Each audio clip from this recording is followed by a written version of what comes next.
Take the blank out of your own eye first, then you will see clearly enough to take out the splinter that is in your brother's eye.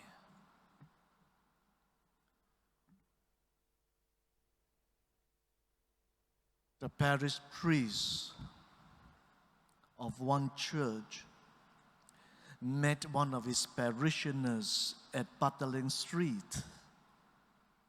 "Hi, John. Long time no see. Didn't see you in church for a long time. What happened?" "Sorry, Father.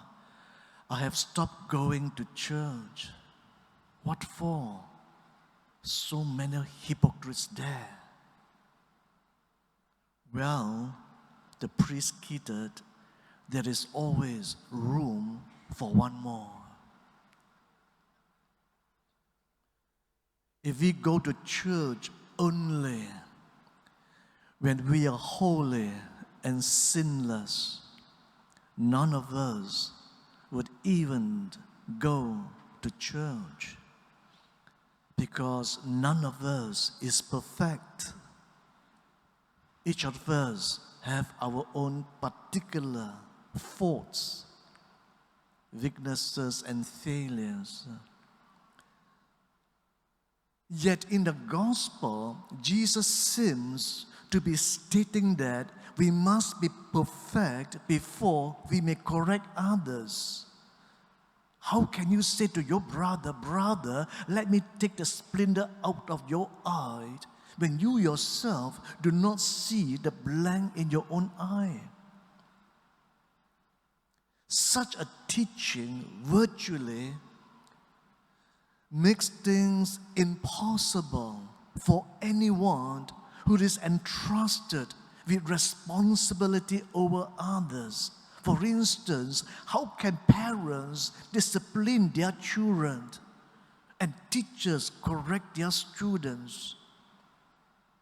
And in the religious house, the formators or the superiors correct their members. What did Jesus mean by his harsh statement, "Take the blank out of your own eye first, and then you will see clearly enough to take out the splinter that is in your brother's eye"? Of course, we know that Jesus understands our human nature very well.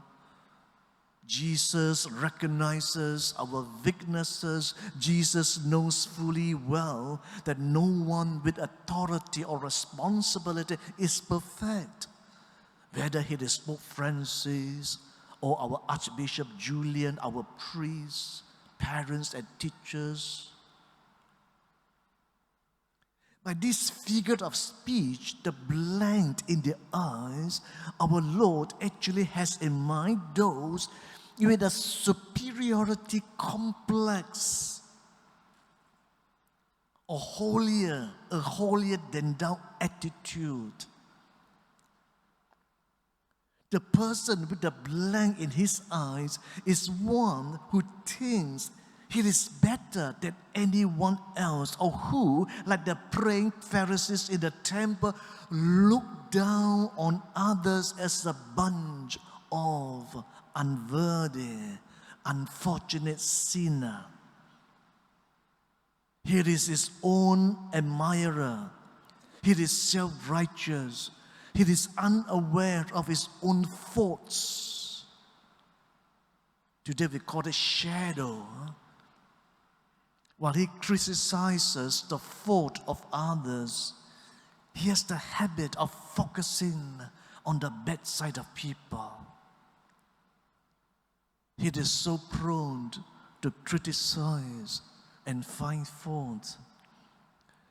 So what is appealing about fault finding in others is that it takes the focus off our own weaknesses and deficiencies and help us to feel self-righteous.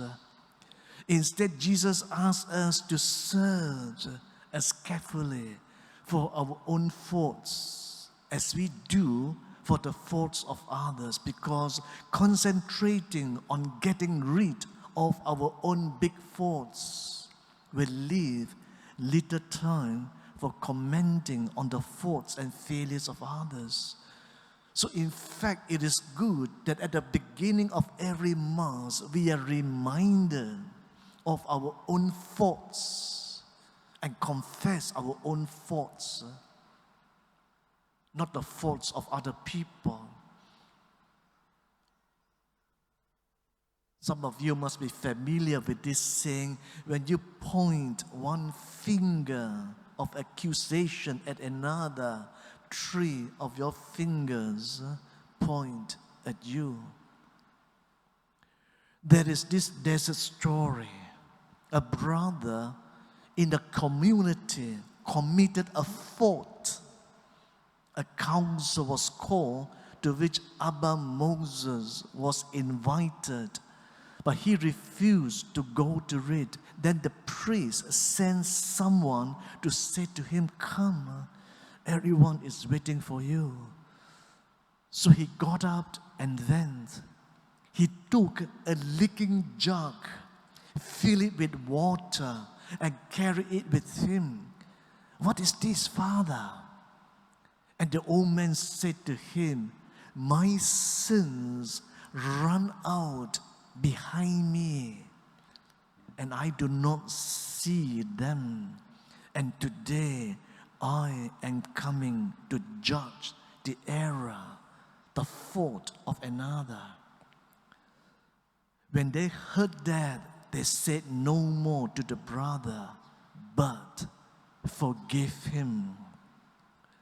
So when we are aware of our own weaknesses, we become slow to judge, and fast to give others the benefit of the doubt.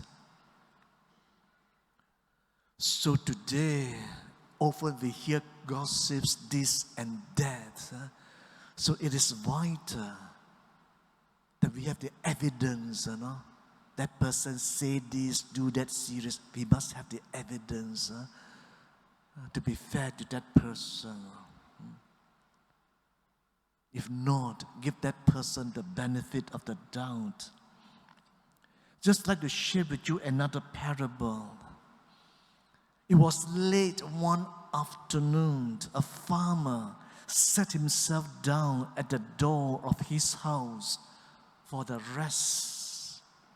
Beside it was a road leading to the next town. A man passed by, and noticing the seated farmer, he thought to himself, "This man is lazy. He does not work, but spends the day without doing anything, just sitting at his front door." Then he continued on his way.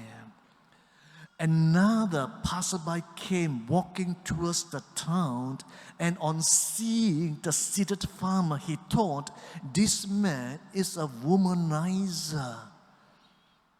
He spends time seated by the road to watch the women pass by and seduce them." He pursued his way.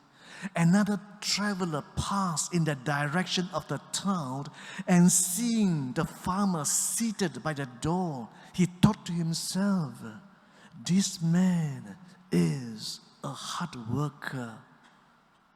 He has worked hard all day, and now in the late afternoon, he takes a much-deserved rest." He continued with his journey.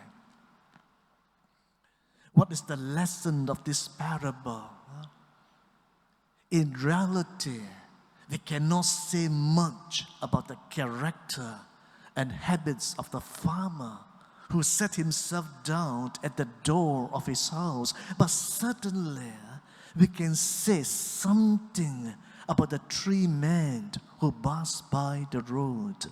The first was lazy, the second a womanizer, and the third was indeed a hard-working man. So the three men see the farmer through their own lenses. They call it a kind of projection. The desert father, Abba Bowman, said to another, Abba Joseph, tell me how to become a monk. And he said, if you want to find rest here below and hereafter in all circumstances, always and everywhere. Those who attended the sessions must be familiar with this. Always and everywhere, in all circumstances, say, who am I? And do not judge anyone.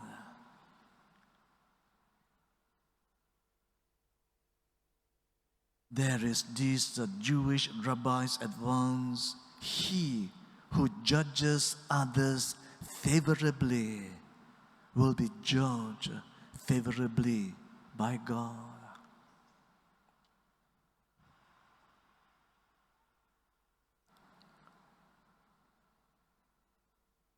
There is this prayer from the Bible diary. Lord, help me see my faults and cultivate goodness in thought, word, and deed.